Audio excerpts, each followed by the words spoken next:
ita rayuwa daga kin gaskiya daga kin gaskiya ba sai bata ba.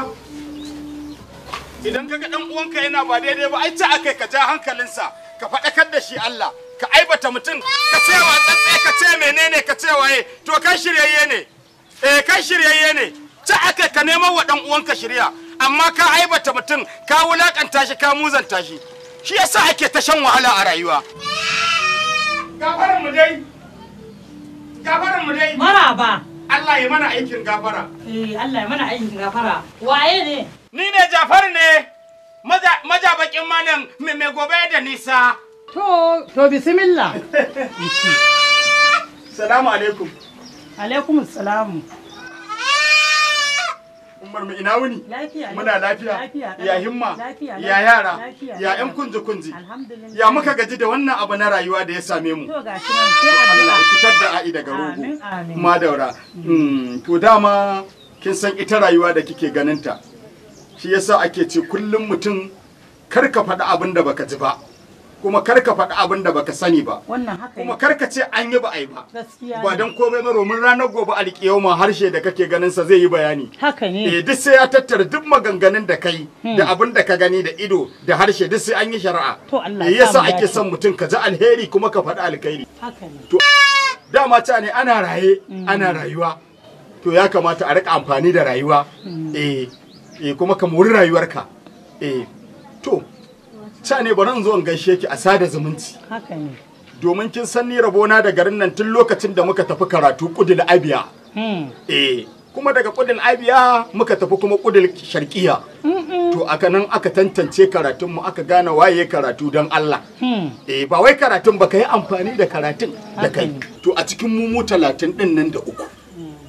To mutum 30 kowanne sai da aka bashi man kuli-kuli mai hoton kaza a jiki mai cin lita 25. To ni kuma cikin taimakon Allah mu uku ɗaya aka bashi dan bunsuru ɗaya dan akuya ɗaya kuma aka bashi tankiya mai yaron ciki. To sai na ce to ni da shi nake takama kuma kai kyauta da abin da kake so. Na ce to bari in zo in sada zumunci ba dan komai ba domin in miki kyauta ta alkhairi wadda za ta shiga cikin kundin tarihi wanda ba za ku manta da ni ba al'umma ba za ta manta da ni ba. To shine na kawo miki wannan dan bunsuru saboda shi ma rayuwa ba. Allah sarki. Yanzu ni ka kawo wannan dan akuya? Kwarai kuwa. To na gode. Madalla. Allah saka. Amin. Gashi wannan sai a abin nan. To shi kenan. To. Yau madalla. Yau tallafe. Yau madalla. Asi.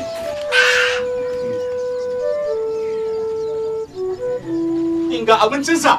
To. Madalla. To an gode. Tafasa ce. Tafasa yar sani. To. Madalla. Na ce tana nan ne? A'a na aike ta kai min niƙa.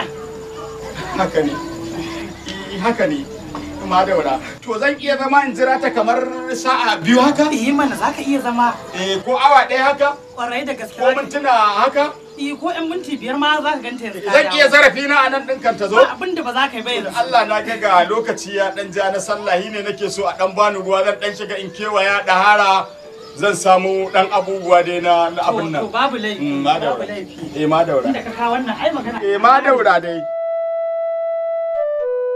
Allah ka nufe mu da alkhairi. Allah ka nufe mu da alkhairi. Allah ka hane mu da sharri. Duk inda muka yi niyyar sharri, Allah ka juyar da sharrin nan ya koma alkhairi.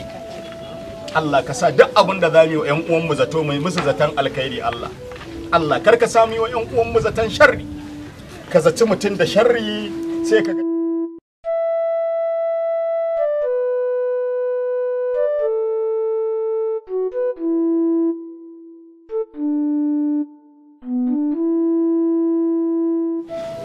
ai duk sururi ne duk shauki ne na kaunar na gama komai ba abin da za mu ce sai dai mu gode wa Allah da gaske kwarai ku to yanzu ya akai ai na same ta na shigan mata da dan akuya kwarai kuwa idan mu saurayin dan akuya na kai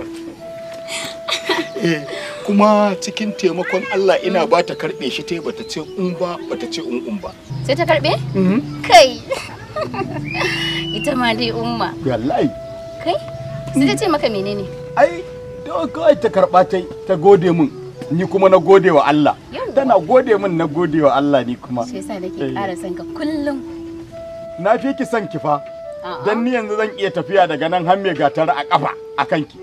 Allah? Kwarai ko daga nan in wuce mai mujiya. Allah shi yasa nake son ka sosai. Ai duk mai san Allah mai san manzo Allah sallallahu alaihi wasallama wallahi ba zai wafanta ba. Gaskiya. Na rantse da Allah har a rika wai an zurfafa akan san annabi waye da waye wallahi zaki ga bala'i da masifa da zai afka musu. Gidan mu? Ba gidanku ba haba.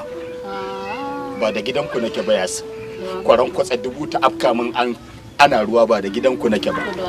Al'umma wanda duk abu na alkhairi idan zai zo in ba gurinsa zai zo ba an ta ya mudi an ta cewa kaza da kaza ai ta surutu ba kyau. In kaga dan uwanka yana ba daidai ba kai zaton masa alkhairi in kai masa zaton alkhairi wannan alkhairin sai ya zawo ya same ka. In kai masa zaton sharri ko bace ma ko mu da ɗaya ga sharrin ya zo in ma ya same shi kai ma sai ya afka ma. Aya ce guda Ka shi yasa kullun nake ƙara son ka saboda ka iya tawakkali. to ya zan yi ai mumini ne ni kuma maka fanni ni. Yanzu dai kaga tunda na taho a hanya na samu maka wannan na ce zan kawo maka. Me? Wannan sai yara mu an tsufa yanzu rayuwa he dai neman lahira. He dai neman lahira ba komai.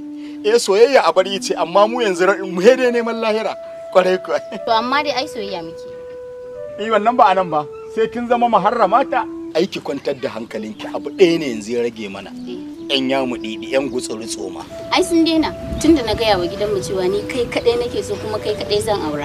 Tunda mun shawo bakin zaren nan kin san shi lamarin aure da arziki da neman aure wannan akwai surati.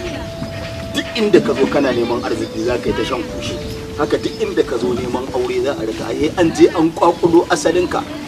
Dole ki toye kunnen ki. Kullum maganar da ke na a kaina wai da rabu da ni kuma ci wallahi. Yarri ne na mutane. Yarri ne na hedan. Ai hedan. Wai ma duka ba ka ba ta abinci. Ai zance ne rudani ne zance ne na banza a gurin mutanen banza. Shi yasa ake son kullun ka nufi dan uwanka da alkhairi ba a san sharri. Mu je dan taka miki dan kar a ga kin dade a dauka abin. To yau baka tawo min da abu. Menene? Wannan gidan nan. Maro kike so ko kuma tubu?